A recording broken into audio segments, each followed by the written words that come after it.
जिंदगी कैलू बात बात तो बर्बादे रही हो। जवान दिल बाड़ू दर्द दर्दिया याद रही हो। जवान दिल बाड़ू दर्द दर्दिया याद रही हो। अब तो गम भी सनम तहरा बादे रही हो। अब तो गम भी सनम तहरा बादे रही हो।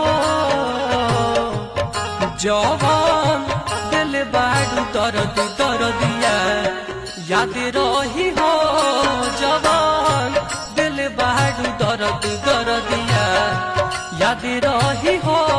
जवान दिल बाड़ू